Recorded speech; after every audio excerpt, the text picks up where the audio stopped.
Right lord ప్రభు అయిన యేసు నామములో అందరికీ వందనములు. ఈ దినం దేవుని వాక్యంలో నుంచి అపోస్తల రోమీయులకు రాసిన పత్రిక 12వ అధ్యాయము 12వ వచనం. నిరీక్షణ గలవారై సంతోషించు, ఓర్పు శ్రమలయందు ఓర్పు గలవారై, ప్రార్థనయందు పట్టుదల గలవారై ఉండుడి. పరిశుద్ధుల అవసరములలో పాలు పొందుచు శ్రద్ధగా ఆతిథ్యం ఇచ్చుచుండుడి. ప్రభునందు ప్రియమైన వాళ్ళరా, ఇక్కడ యేసు ప్రభు మన కొరకు ఒక చక్కని మాట, మనకు జీవితాలకు అన్వయించుకునే మాట రాసించినాడు. ఏమనంటే నిరీక్షణ గలవారై సంతోషించు అని మాట్లాడినాడు.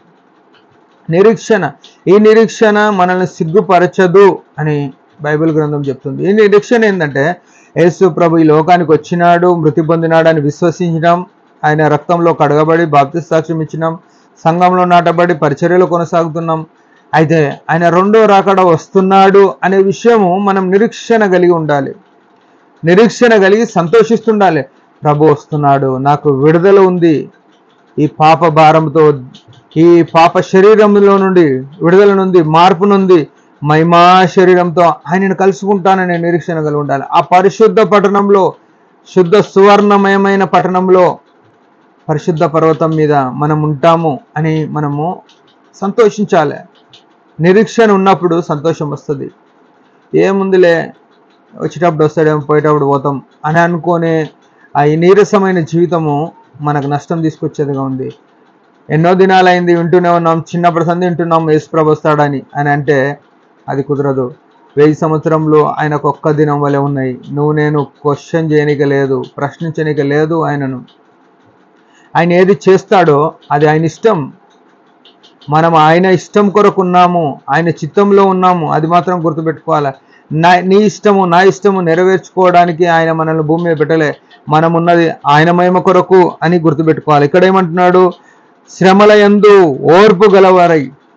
శ్రమలు వస్తాయి ఈ లోకంలో. శ్రమలు వచ్చినప్పుడు ఏంటంటే ఓర్పు కలిగి ఉండాలి. క్రైస్తవునికి ఓర్పు అనేది చాలా ప్రాముఖ్యమైనది.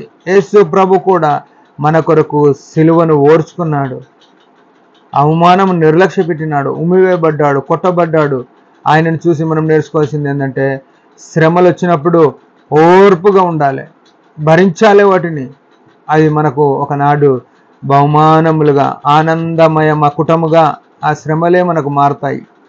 శ్రమలు లేకుండా ఎవరు కూడా పరిపూర్ణులు కానే కారు. అందుకే యేసు ప్రభు యోహాను సువార్త 16వ అధ్యాయం 33వ వచనంలో ఒక మాట సెలవిచ్చి వచ్చినాడు, లోకంలో మీకు శ్రమ కలుగును అన్నాడు, మీకు మేలు కలుగుతుందని చెప్పలే.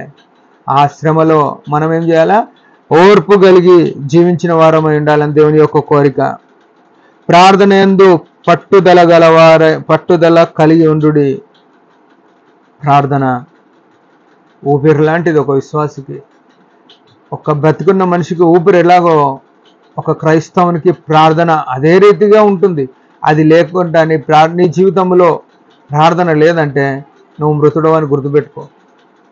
ప్రతినిత్యము ప్రతి క్షణంలో కూడా ఆ దేవుని యొక్క పాదాల చెంత మన ప్రార్థన విన్నపంలో వలన ఆయన నుంచి మనం బతుకుతూ రావాలి. ప్రార్థన యందు పట్టుదల కలిగి ఉండుడి అని సెలవిస్తున్నాడు. ఇంకా పరిశుద్ధుల అవసరములలో పాలు పుచ్చుకొనుచు శ్రద్ధగా ఆతిథ్యం ఇచ్చుచుండుడి.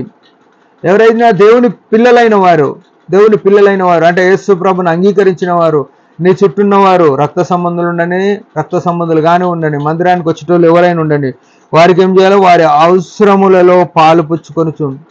అడిగితే సాయం చేస్తుంటే నేను, అది పెద్ద తప్పు, పాపము. ఎవరి ఏ అవసరంలో ఉన్నారో వారికి నీ దగ్గర ఏది ఉంటే అది వీలైన కాడికి వారికి సాయం పడాలని దేవుని యొక్క కోరిక. పరిశుద్ధుల అవసరములలో పాలు పుచ్చుకొనుచు శ్రద్ధగా అంటున్నాడు. ఎంతో శ్రద్ధ ఉండాలి వారి పట్ల. మనకు శ్రద్ధ ఉందా? మందిరంలో ఎవరు ఏ కష్టంలో ఉన్నారనే విషయం శ్రద్ధ, పట్టింపు ఉండాలి మనకు. మందిరంలో ప్రతి ఒక్కరి మీద శ్రద్ధగా ఆతిథ్యం ఇచ్చుచుండుడి అంటున్నాడు. అంటే ఆతిథ్యం అంటే వారికి మంచివి ఏవైనా మన దగ్గర ఉన్నాయి, వారు అడగకముందే మేలుకరంగా ఇచ్చి వారిని మనం చూసినప్పుడు దేవుడు మనల్ని ఆశీర్వదించేవాడు అయినాడు. ఉదయకాల సమయంలో మనం ఏ స్థితిలో ఉన్నాం మనం పరిశీలించుకొని ఆయన మహిమ కొరకు జీవిద్దాం. దేవుడి మాట దీవించును గాక. చిన్న ప్రార్థన. పరలోకపు తండ్రి యేసు ప్రభు నామములో వందనాలు. అపొస్తలుడైన పౌలు సెలవిచ్చిన రీతిగా నీ మహిమ కొరకు మేము కూడా ఆ స్థాయిలో పట్టుదల కలిగి, ఓర్పు కలిగి నీ మహిమ కొరకు జీవించినట్లు కృపని మన యేసు ప్రభు నామములో ప్రార్థిస్తున్నాం తండ్రి. ఆమేన్. మీరందరి పరిచర్య గురించి భారంగా ప్రార్థన చేయండి. Praise the lord.